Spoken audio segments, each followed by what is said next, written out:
فرعون کی ضرورت. یہی وہ چند خواتین ہیں جو بزرگ سمجھی جاتی ہیں. ان کو نمونہ عمل اپنی زندگی میں کوئی خاتون کیسے بنا؟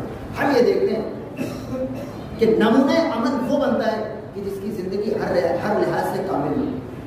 ایک بچہ اگر نبی نہیں بن سکتا سے مراد یہ ہے، ایسا نہیں ہے کہ بچپنے میں وہ غیر معصوم ہوتے ہیں، لیکن نبوت کا اعلان فرض وہ اس عمر کے بعد اس کے اوپر طاری ہوتا ہے. یعنی وہ جو احکام نبوت ہوتے ہیں، شریعت الہیہ جو پہنچاتا ہے اس بلوغ کی عمر پہ پہنچا جاتا ہے. اس کی وجہ کیا ہے کہ بچہ جب خود نماز نہیں پڑھ سکتا تو دوسروں کیسے کہہ رہے نماز پڑھو. اسی طریقے سے خواتین کو اگر کوئی بڑا عہدہ نہیں دیا جائے، اس کی وجہ یہ ہے کہ خواتین کی زندگی اس لحاظ سے مکمل نہیں ہے کہ کسی کو مجبور کر سکے. کوئی پلٹ کے کہہ سکتا ہے جب آپ کو روزہ نہیں رکھنا تو ہم کیسے رکھیں. لہٰذا اگر ہم ان بزرگ خواتین کو دیکھ پوری توجہ دیں. جناب ہوگا ایک عورت اگر جناب ہوگا کو اپنے لیے نمونہ عمل بنانا چاہے تو سب کچھ تو سیکھ سکتی ہے، لیکن والدین کے ساتھ کیسا سلوک کیا جائے جناب ضرورت کی زندگی میں نہیں. وہ کیسے سیکھے؟ جناب آسیہ بنت مزاحم کی ساری زندگی اپنی نگاہوں کے سامنے خاتون رکھ کے اسے سمجھ نہ آ سکتا ہے کہ والدین کے ساتھ کیسا سلوک کیا جائے، بھائی بہنوں کے ساتھ کیسا سلوک کیا جائے، شوہر کے ساتھ کیسا سلوک کیا جاتا ہے.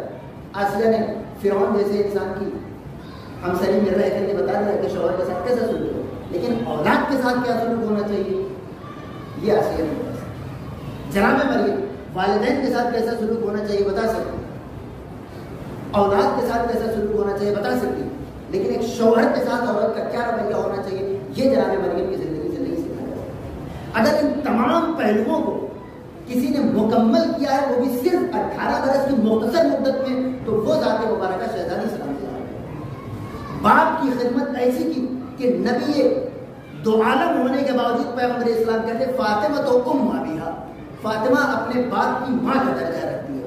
شوہر کے ساتھ وہ رویہ برقرار رکھا کہ امام الاوصیاء ہونے کے باوجود مولا کائنات فرماتے ہیں کہ میری عبادتوں میں سب سے بڑی مددگار فاطمہ کی زہرا ہے.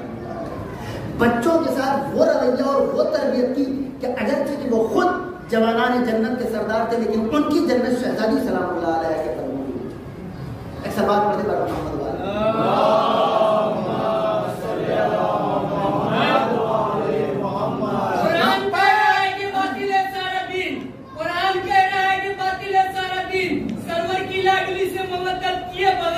اور پانی کی ایک بوند بھی پینا حرام ہے. ہر دشمن بطول پہ لعنت کیے بغیر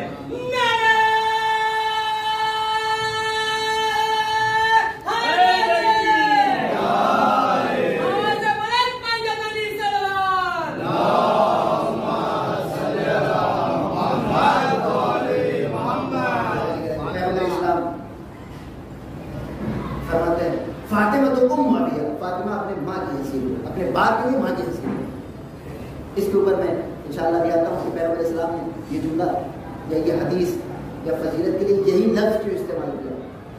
ایک چیز عرض کرتا چلو کہ دنیا میں آج سب سے بڑا دعویٰ یہ ہے کہ ہم خواتین کو مردوں کے برابر دیا. ہم نے خواتین کو ان کا جائز حق دلا دیا. اسلام میں خواتین کو جائز حق نہیں، جائزہ دلا دی. دو چیزیں ہوتی ہیں، ایک دنیا اور ایک آخرت. ہمارے اور آپ کے لیے ایک دنیا ہے اور ایک آخرت جو توجہ سے سنیں گے. ایک سوال پڑھتے پر محمد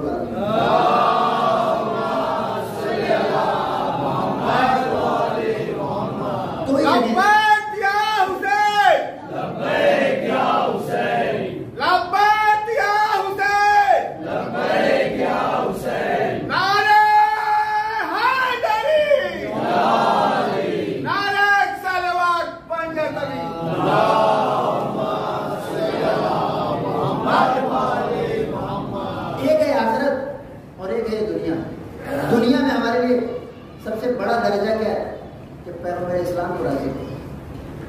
کام وہ لے لیجیے تو ان کو جو راضی کرے. اس طرح کے مسئلے نظر آتے ہیں مسلمانوں میں. یعنی ہماری دنیا کامیاب گزرے گی اگر مدینے والے کو راضی کر سکے. یعنی پیغمبر اسلام اسی میں آپ تاہرین کو بھی شامل کر سکتے ہیں.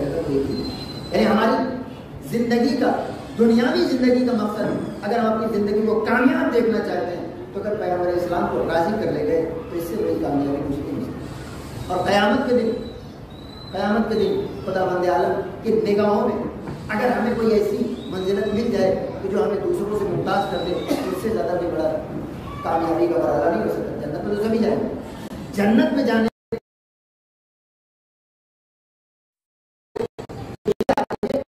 ایک بڑی کامیابی سمجھی جائے. تو دو چیزیں ہوں. دنیا میں کامیابی ہے کہ پیغمبر اسلام کے در تک رسائی اور ان کی مرضی حاصل کر لیں. آخرت میں کامیابی ہے کہ تمام جنتیوں میں ہمیں ذرا سا امتیاز دے دیا جائے. عزیزان گرامی, اسلام نے ان دونوں مقامات پر اگر کسی کو سب سے بڑی بلندی پہ فائز کیا ہے تو وہ کوئی مرد نہیں ہے. آخرت میں حضرت امام حسن علیہ السلام فرماتے ہیں کہ جب تمام اصحاب جنت اور تمام مخلوقات عالم اس مقام پر بیٹھی ہوئی ہوگی, اگر کوئی اکلوتی شخصیت سواری پر سوار ہو کے آئے گی تو وہ ہماری جدہ فاطمہ زہرا صلی اللہ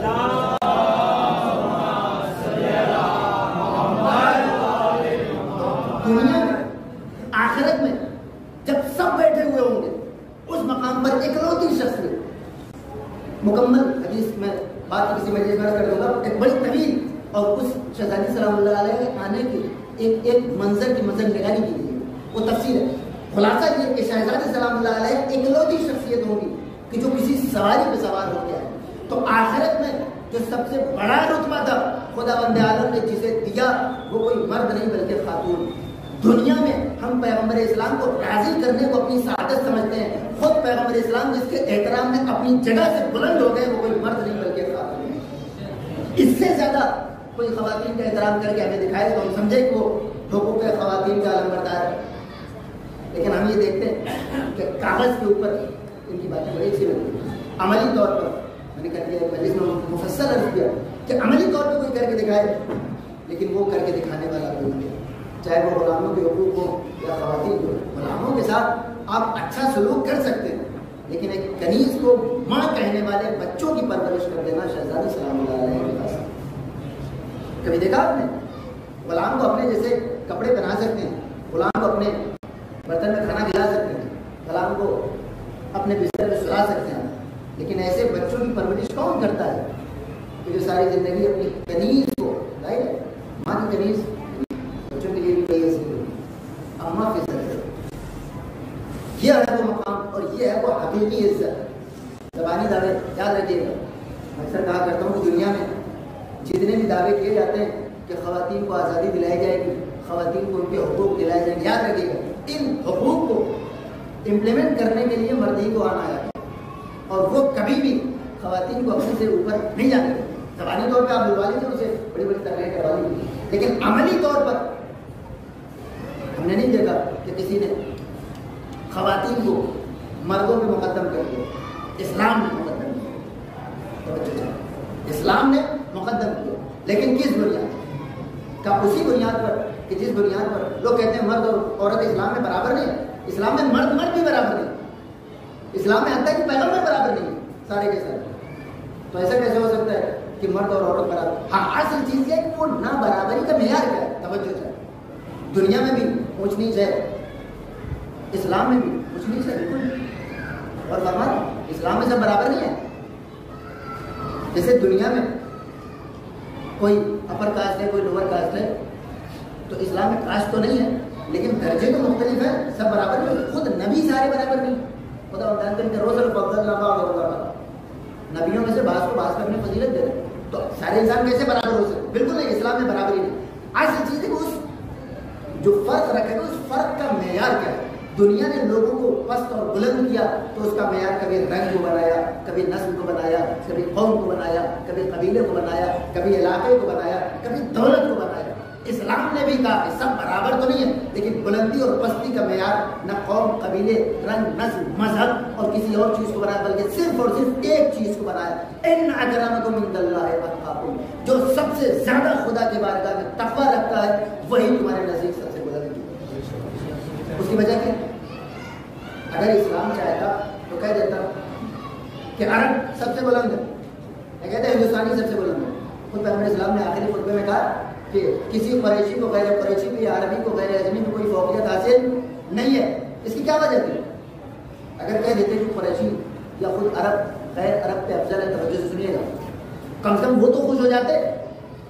لیکن ایسا نہیں کرم, یاد رکھیے اس طرح کے معیارات سماج میں اور زیادہ انتشار کر رہا ہے. مثلا اگر آپ نے رنگ کو معیار بنایا، کیونکہ دنیا میں بنایا فلاں رنگ کے لوگ بافضیلت ہوتے ہیں، تو اب اگر ایک انسان مثلا فرض کیجیے گورے رنگ کو آپ نے فضیلت کا معیار بنایا، گورے رنگ والے بافضیلت ہو، تو اب اگر کوئی انسان کالی اسکن لے کے پیدا ہو گیا تو اب وہ اچھے اعمال کس لیے انجام دے گا؟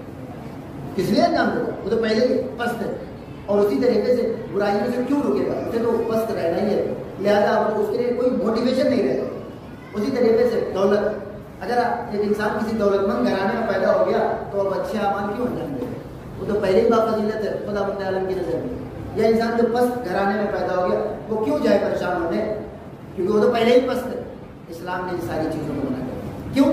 قیامت میں اس طرح انسان جا کے میرے معبود میں تو ایسے گھر میں پیدا ہوا تھا، میرے پاس امکان ہی نہیں تھا، میں تو ایسے علاقے میں پیدا ہوا تھا جو پہلے ہی پست تھا، میں تو ایسے قوم میں پیدا ہوا تھا جو پہلے ہی بیکورڈ سمجھی جاتی تھی. اسلام نے خدا بند عالم نے ایک معیار رکھا تھا. قیامت کے دن کون کہہ سکتا ہے کہ میرے معبود تقویٰ میرے اختیار میں نہیں ہے؟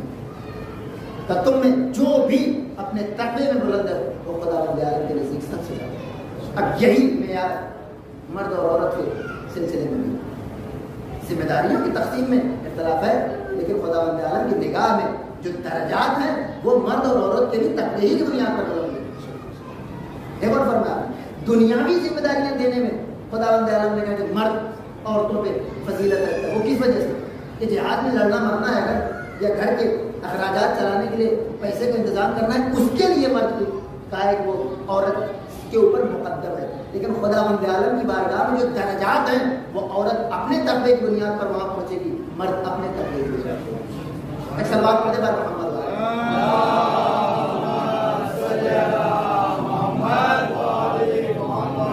اور اس کے بعد پیغمبر اسلام نے ارشاد فرمایا، جب یاد رکھیے گا یہ چیزیں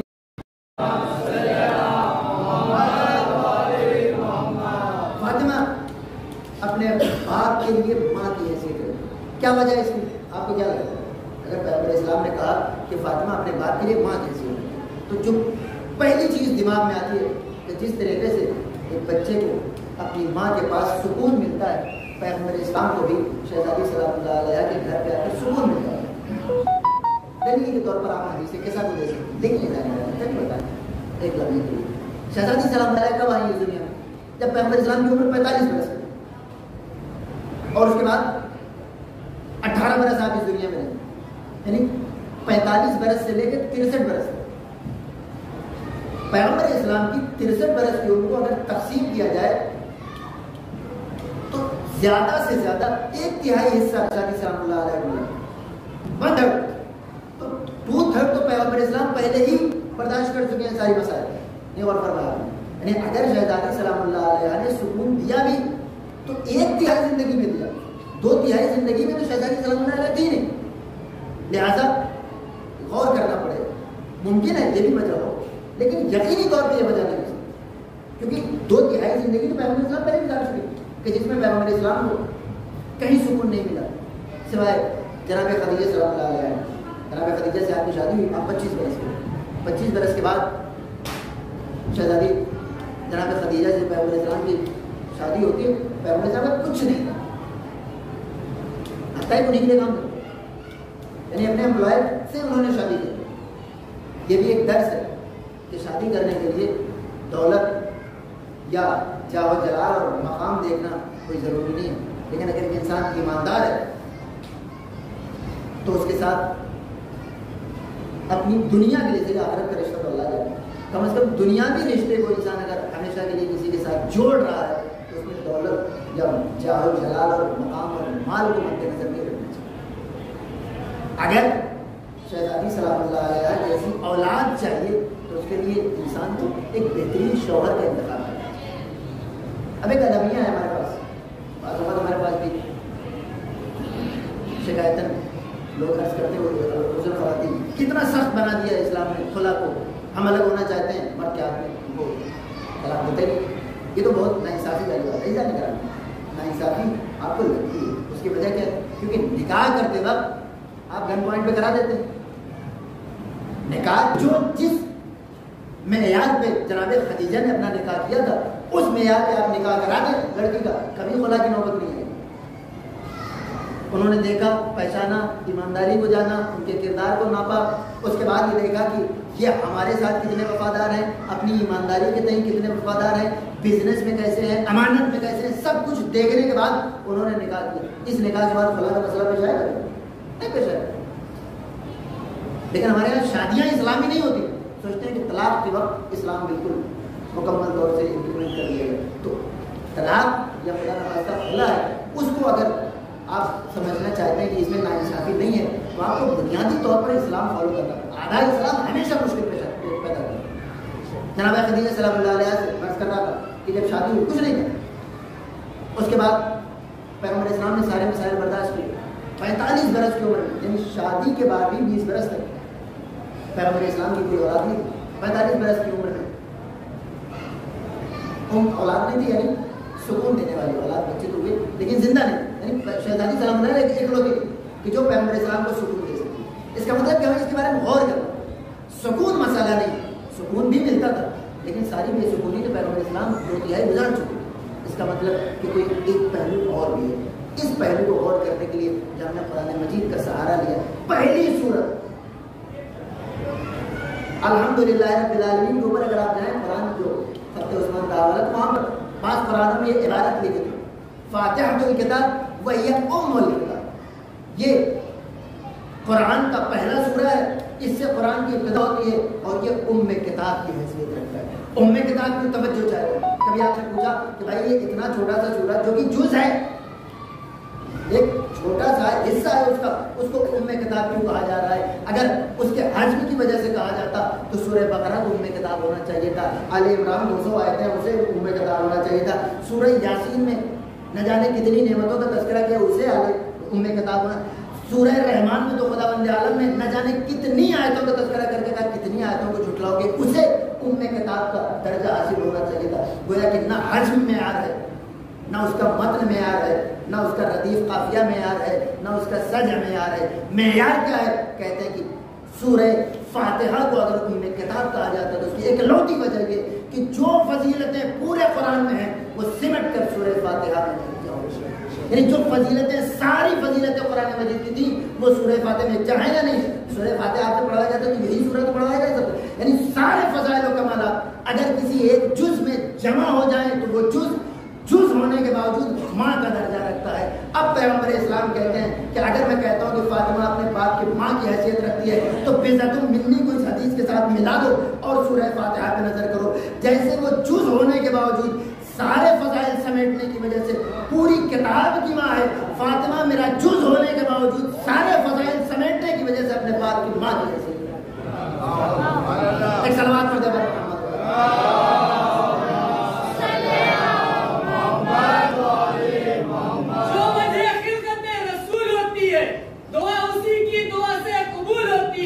اور یہ بات ہم نے سنی ہے زبان احمد سے جو اپنے باپ کی ماں ہو بطول ہوتی ہے۔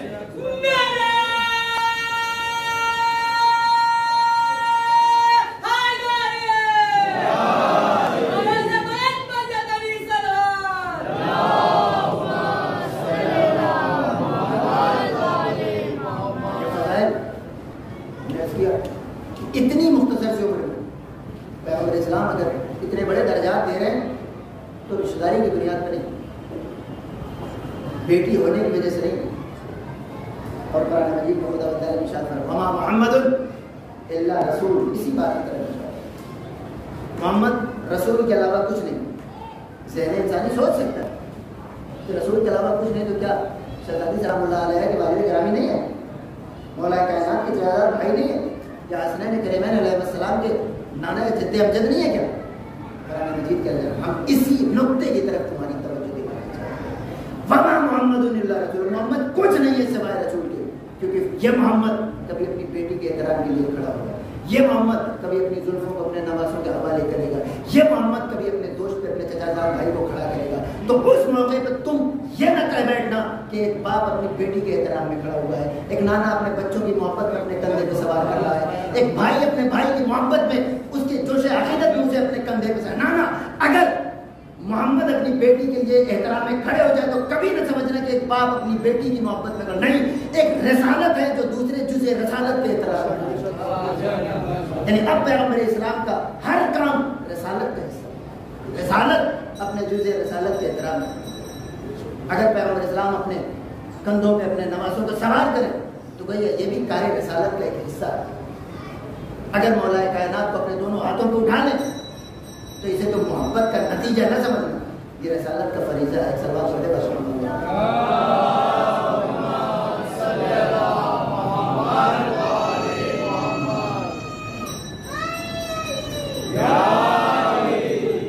اور ان فضائل کو ایسا نہیں ہے کہ ہم اور آپ جانتے ہیں اور باقی لوگ نہیں جانتے، سب کو پتا۔ مسئلہ کیا ہے جو میں اس کو انشاءاللہ اسی طرح سے مسائل اگر ہمیں پتا ہے، آپ کو پتا ہے تو ظاہر ہے سب کو پتا رہا ہو۔ مسلمانوں کا سب سے بڑا مسئلہ ہے ڈاکٹر اسرار احمد نام سنا، جنہوں نے مولا کائنات میں نعوذ باللہ سورہ کافرون کو پڑھیا جو کافرون اعبدوا ما تعبدون پڑھی، کوئی بات ایک اہل سنت میں پرومیننٹ فگر ہے، وہ یہ کہتے ہیں کوٹ ان کوٹ کہ ہمارے ساتھ مسئلہ یہ ہے کہ ہم نے ہر تخت پر آنے والے کو صحیح سمجھا، اس کے بعد جب وہ کچھ حرکتیں کرتا ہے تو اس کو جسٹیفائی کرنا پڑتا ہے۔ جب آپ نے کہہ دیا ہے کہ وہ تخت پر بیٹھے تو صحیح بیٹھے، اگر آپ نے ایک جملہ کہہ دیا ہوتا ہے کہ نہیں غلط بیٹھے، پھر ان کے حرکتوں کی ذمہ داری آپ کی گردن پہ نہ تو مسلمان یہ آگے کا جملہ وہ نہیں کہہ سکتے، یعنی ایک حد تک وہ بنی امیہ تک گئے، اس کے اوپر جانے کی جرت نہیں کر سکے۔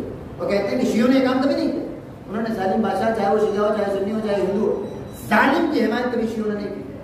ہم نے چونکہ ظالم بادشاہ جو بھی تخت پر آ گیا جس کی لاٹھی اس کی بحث، جو تخت پر جس کو کہتے ہیں سلطان متغلب، جس نے غلبہ حاصل کر لیا کسی بھی طریقے سے، اس کو مان لیں۔ اس جملے کے کنٹیکس میں اگر آپ سمجھیں تو آپ کو سمجھ آئے گا کہ یہ روایتیں جو ہمیں سمجھ آ رہی ہیں ابتدائی دور کے مسلمانوں کیوں نہیں سمجھ آ رہی۔ اب وہ دونوں کو ملائے کیسے؟ ایک آدمی جس کو آپ کہہ دو یہ برحق ہے، اب اس کے خلاف آپ کچھ کہہ سکتے ہو؟ نہیں کہہ سکتے۔ پہلے دن اس انسان کے خلاف اٹھنا چاہیے تھا کہ جس نے پیغمبر اسلام کے قول کو اپنے قدموں سے دبا دیا۔ اگر اس دن تم نے جرأت دکھائی ہوتی تو اس کے بعد تمہیں شہزادی سلام اللہ علیہ کے اوپر مصیبتوں کے پہاڑ توڑے جانے پر پریشانیوں کا شکار نہ ہونا۔ پریشانیوں کا شکار آج تک ہمیشہ رہے۔ خود ہندوستان میں جو بادشاہ ہے ان کو انہوں نے اپنا ولی اور پیر اور بزرگ اور نہ جانے کیا کیا کہنا شروع کیا۔ ایک جملہ کہتے بادشاہ ہے بھائی، اس کے کاموں کو ہم کیسے جسٹیفائی کریں، بس اتنا کافی تھا۔ لیکن چونکہ عادت رہی ہے کہ انہیں ہر وہ انسان جو تخت پر بیٹھ گیا اس کو درست سمجھ لیا، اب وہ جو بھی کرے گا آپ کو اسے درست بنانا پڑے گا۔ پہلے تو ماننا پڑے گا، اگر نہیں مان سکتے تو اسے بنانا پڑے گا۔ اور وہ میں آپ کو انشاءاللہ عرض کروں گا کہ کیسے کیسے لوگوں نے اسٹوریز کو ڈب کی تاکہ یہ بتایا جا سکے نہیں سب ٹھیک تھا۔ کیوں؟ کیونکہ ان کو تخت پر بیٹھا کے وہ ان کی بیعت کر چکے ہیں، تو اب تو انہیں کچھ کہانیاں بنانی پڑے گی، یہ مسئلہ ہے سر۔ اس کے بعد کہتے ہیں کہ یہ گستاخ صحابہ ہے اور دشمن صحابہ ہے۔ آپ لوگوں کی تو تعلقات ہم لوگوں کے تعلقات مول نہیں ہو سکتے، تو میں کہتا ہوں کہ کیوں کہتے ہو گستاخ کے ساتھ؟ 1.25 لاکھ صحابی میدان غدیر خون میں کبھی ان کا انکار کیا جا سکتا؟ جنگ احد میں جب مولا کائنات کو 17 زخم لگے تھے، توجہ سنیے، اگلے دن، اور اس میں 17 زخم کیوں لگے تھے؟ کیونکہ 12-14 افراد کے علاوہ باقی سب ندارت تھے۔ تو اب اس میں مولا کائنات کے علاوہ بھی تو لوگ تھے یا نہیں تھے؟ تھے، بالکل تھے۔ 20-22 برس کا ایک نوجوان مارا گیا، مولا کائنات کے ساتھ لڑتے ہوئے مر گیا، شہید ہو گیا۔ مولا کائنات نے اس کی ماں سے کہا کہ تمہارا بیٹا کل میری طرح رہا۔ ایسے صحابہ کو کوئی کچھ کہہ سکتا ہے؟ ایسے صحابہ کا انکار کر کے کوئی جنت جا سکتا ہے کیا؟ میں یہی کہتا ہوں کہ کیوں کہتے ہو گستاخ؟ یہ کہو کہ کچھ لوگوں کے بارے میں ایسا، یہ نہ کہو کہ صحابہ کے بارے میں ایسا کرے۔ صحابہ کے اوپر ایمان لائے بغیر تو خود مولا کائنات کی باتوں کا انسان انکار کرتے ہیں۔ وہ صحابہ کی جنہوں نے پیغمبر اسلام کے لیے دین اسلام کی آبیاری میں اپنا خون پسینہ ایک کر دیا، ان کا انکار کر کے کوئی جنت کیسے جا سکتا؟ 7-8 سے زیادہ کا نام تو شیعوں کو پتہ بھی نہیں۔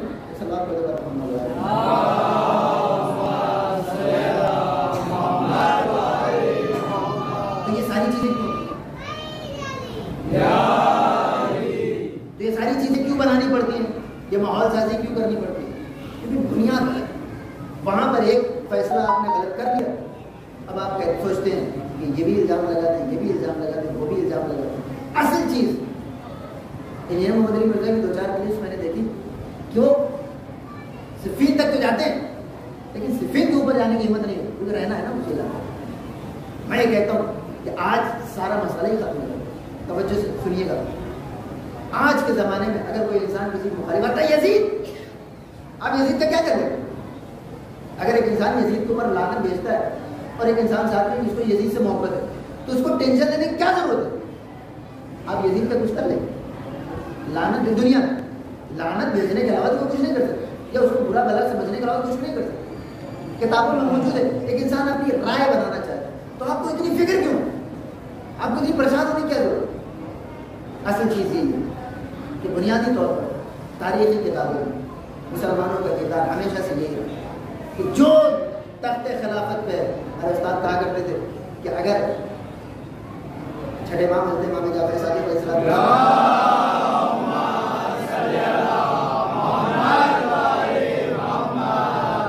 ابو حنیفہ مولا کے شاگردوں میں نہ ہوتے اور انہوں نے مولا کی فضیلت میں اور اب ظاہر شاگرد ہے تو اثر تو آئے گا. تو کچھ روایتیں اگر انہوں نے کچھ فضیلتیں شروع کو شکر گزار ہونا چاہیے ان ائمہ اربعہ کا کیونکہ ان کی بدولت کتابوں میں روایتیں آ گئی. آپ کو بڑے شوق سے دکھا رہے تھے لیکن یہ حوالہ وہ کس نے رکھا؟ چونکہ وہ درے معصوم پہ 2 سال پڑھ چکے اور اگر وہ نہ ہوتے تو آج کوئی چوتھا بھی نہیں مان رہا. واقعی بنی عباس کو بنی ہاشم سے کیا محبت ہے؟ وہ خلفاء جو قتل کر رہے تھے شہید کر رہے تھے معصومین کو وہ مولا کائنات کو بعنوان خلیفہ کیسے پہچانوا سکتے؟ مجبور ہو گئے کیونکہ بڑے علماء لکھ کر. اور اسی طریقے سے اگر مولا کائنات تلوار اٹھا لی اور خلیفہ کسی بھی طرح ہو یقین جانیے ہم سے زیادہ مولا کائنات کی میں یہ کر رہے ہیں. کیوں؟ کیونکہ ان کا تو قانونی بھائی ہے کہ جو تخت پر تلوار کے سہارے آ جائے وہ خلیفہ ہوتا ہے، وہ بادشاہ ہوتا ہے. خلیفہ تو نہیں ہو سکتا، بادشاہ ہوتا ہے. اس کی بادشاہ آج دنیا میں کیا ہے؟ حتیٰ کہ جاوید احمد خامدی نام سنا آپ نے؟ وہ یہ کہہ رہے کھلے عام کہہ رہے جی ہونا تو چاہیے کہ وَأَمْرُهُمْ شُورَىٰ بَيْنَهُمْ کہ مسلمان مل جل کے فیصلہ کریں مشورے کے ذریعے. آیت کا جملہ ہے ایک حصہ ہے وَأَمْرُهُمْ شُورَىٰ بَيْنَهُمْ مشورے سے کر لیا جائے. لیکن اگر تلوار نکل آتی ہے کسی کی اور اس کی تلوار کامیاب ہو جاتی ہے تو پھر اس تلوار والے کا ساتھ دینا چاہیے. کھیل ختم ہو گیا. اب آپ کو کسی ٹینشن لینے کی ضرورت نہیں کہ لوگ کیوں نہیں مان رہے کیونکہ پہلے ہی دن انہوں نے تلوار والوں کا ساتھ دیا، کتاب والوں کا ساتھ دیا. ایک سلوات پڑھے بعد محمد والا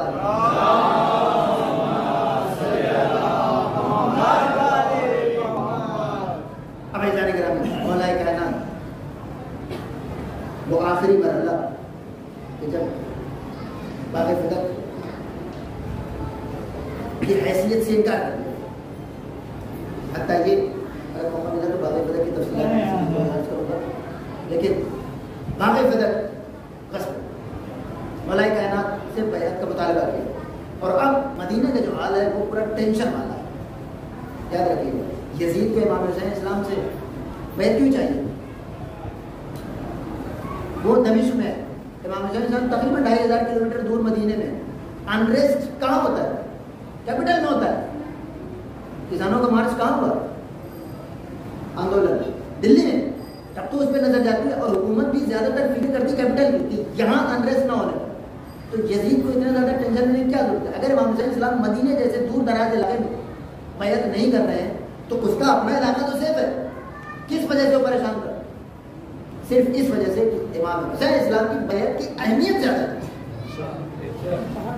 بعض لوگ کہتے ہیں بزرگ عالم دین کا بڑا اچھا جملہ ہے. اگر بعض لوگ کہتے ہیں کہ امام حسین اسلام اتنے ضدی کیوں تھے؟ نعوذ باللہ. امام حسین اسلام کو بیعت سے اتنا انکار کیوں تھا؟ میں کہا کہ کبھی یزید سے پوچھو کہ اسے اتنا اصرار کیوں تھا؟ اگر وہ امام حسین کی عظمت پہچانتا ہے تو کیا امام حسین خود اپنی اہمیت نہیں پہچانتا؟ تو اب آپ سوچیں کہ مدینے میں ٹینشن کا ماحول ہے، ان کی بیعت کے بغیر تو معاملہ نہیں بنے. اور وہاں پر ایک جملہ گونجا مولا کائنات کے لیے کہ ہمارے اوپر چوری کا الزام لگا کر آپ کی انگلیاں کاٹ دیں. یاد ہو مسلمانوں میں جنگ ہوگی اور نقلی نبوت کے دعوے دار مسلمہ کے ساتھ 2 سال کے بعد مارا گیا. اس میں ایسی جنگ مسلمانوں کے ساتھ کہ 70 صحابی قتل ہو گئے. اس کے بعد مسلمانوں نے کہا بھیا آپ قرآن لکھو. ایسا نہیں ہے کہ نہ ہو کہ اگلی جنگ ہو جائے تو سارے قرآن والے مار دیے جائیں. اس نے اتنا مسلمانوں کو سیریس کر دیا تھا جسٹ 2 سال کے بعد. تو 2 سال پہلے مولا کائنات اگر تلوار اٹھا دیتے تو کیا بات؟ یہ بات آپ نہیں سمجھ سکتے. مولا کائنات کے کندھوں پہ کون سی ذمہ داری تھی؟ یہ وہی امام معصوم سمجھ سکتا ہے کہ جس کو کسی معصوم نے وہ ذمہ داری دی ہو. پیغمبر اسلام کی حدیث سن لیجیے. آپ نے فرمایا تھا میرے بعد تم لوگ اس مدینے کو قتل و غارت کا مرکز نہ بنانا. توجہ چاہتا کیونکہ مجھے اس مدینے میں سکون ملا. ہر دور خلافت میں دارالحکومت مدینہ رہا اور ظاہر ہے کہ جو کیپٹل ہوتا ہے وہاں پر فتنے فساد ہوتے رہے ہمیشہ ایز ہو یا اس زمانے میں. حتیٰ ہے کہ تیسرے دور خلافت میں باقاعدہ باغیوں نے محل پہ حملہ کر کے ان کے گھر پہ حملہ کر کے قتل کر دیا. گھر کے اندر کھانے پینے کی اور پانی کی سپلائی تک بند کر دی. اتنا زیادہ فتنہ و فساد. مولا کائنات نے تخت خلافت پہ آتے ہی کیپٹل منتقل کر دیا کوفہ. کیوں؟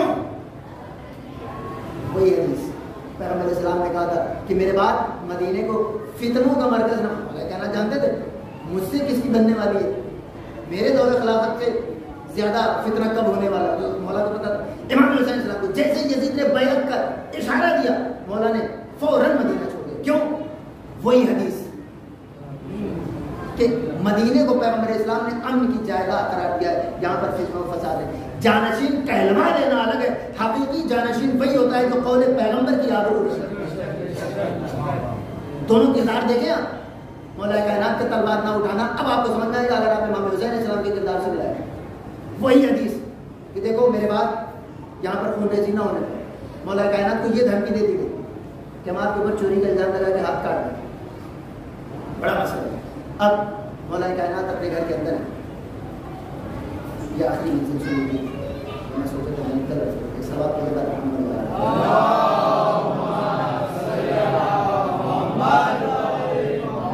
اس بات پر کہ کیا مولا کائنات نعوذ باللہ ان کی شجاعت ختم ہو گئی تھی. یہ کافی سنا ہوگا. ٹھیک ہے میں یہ کہتا ہوں پہلے یہ طے کروں کہ روایت سے ثابت کرنا ہے یا عقل سے. روایت پیش کرو تو یہ کہتے ہیں کیا مولا کائنات نعوذ باللہ ان کی طاقت ختم ہو گئی تھی. عقلی طور پہ ثابت کرو کہ روایت صحیح ہے. تو پہلے طے کر لیجیے کہ آپ کو کس بنیاد پر جواب چاہیے. اگر عقلی بنیادوں پر آپ یہ کہنا چاہتے ہیں کیا نعوذ باللہ مولا کائنات کی طاقت ختم ہو گئی تھی, کسی بھی تاریخی پس منظر کو سمجھے بغیر جب تک آپ اس کا پورا کنٹیکس نہیں سمجھتے ہیں, اس ماحول کا جائزہ نہیں لے لیتے, آپ معمولی واقعات کو نہیں سمجھ سکتے. واقعہ یہ ہے کہ مولا کائنات کی تلوار کیوں نہیں اٹھی, سوال نہیں. اس کو حل کرنے کے جب تک آپ اس ماحول میں خود اتر نہیں جائیں گے آپ کو نہیں سمجھنا. پہلا مرحلہ یہ کہ علی کی بیعت کے بغیر سب کی بیعت دیکھا, مطلب سب سے زیادہ فوکس ان کے اوپر. اس چیز کو سمجھے بغیر آپ نہیں سمجھ سکتے کہ مولا کائنات چپ کی, یا یہ جملہ کہ ہم آپ کے اوپر چوری کا الزام لگا کے آپ کی انگلیاں کاٹ دیں گے. اس جملے کی گہرائی میں جائے بغیر آپ نہیں سمجھ سکتے کہ مولا کائنات نے تلوار کیوں نہیں. یا پیغمبر اسلام کی حدیث کی میرے بعد مدینے میں قتل و خون نہ ہونے پر, غارت گری نہ ہونے پر, اس حدیث کے اوپر نظر رکھے بغیر آپ تلوار کا نہ اٹھانا نہیں سمجھ سکتے. اب آئیے, ایک شخص بھیجا گیا کہ جاؤ ان سے ہو, ان گھر والوں سے چند افراد تھے زبیر ابن عوام مولا کائنات السلام شہزادی سلام اللہ علیہ اور ایک دو صحابی. کہا گیا کہ ان لوگوں سے کہو کہ اگر بیعت کریں ورنہ ہم اس گھر میں آگ لگا دیں. مولا کائنات گھر میں موجود ہیں, زبیر ابن عوام شہزادی سلام اللہ علیہ دروازے پہ آتی. سوال یہ ہے کہ مولا کائنات کیوں نہیں اٹھ کے آئی. جانکاری سارا مسئلہ یہی ہے کہ مولا کائنات ہی کو قتل کرنے کے لیے تو سارا سیٹ اپ انجام دیا گیا تھا. اگر مولا کائنات دروازے پہ آتے اور ایک بھیڑ قتل کر دیتی, موت کی جو مینٹلٹی ہوتی ہے اس میں کسی کے اوپر مقدمہ بھی نہیں دیتے. اور فرمانا اسی شور شرابے میں مولا کائنات کو قتل بھی کر دیا جاتا اور اس کے بعد کسی ایک انسان کے اوپر بھی قتل کا الزام نہیں آتا. اور وہ جو بیعت والا مسئلہ تھا ختم. مولا کائنات کے علاوہ کون تھا ایسا کہ جس کی شخصیت سے کسی کو کوئی خطرہ ہو. مولا کائنات 2.5 مہینہ پہلے غدیر خون کے موقع پر پیغمبر اسلام 1.25 لاکھ لوگوں کے سامنے منظور تو مولا فاضا علی مولا کہہ چکے ہیں. ان سے زیادہ خطرہ کسی اور سے اگر یہ نہیں رہے کہ معاملہ ختم ہو جائے. اب اس کے بعد مولا کائنات دروازے پہ جانے کے لیے اٹھے. زبیر نے کہا مولا اس وقت آپ کا جانا ٹھیک نہیں, میں جاتا ہوں. پھر اس کے بعد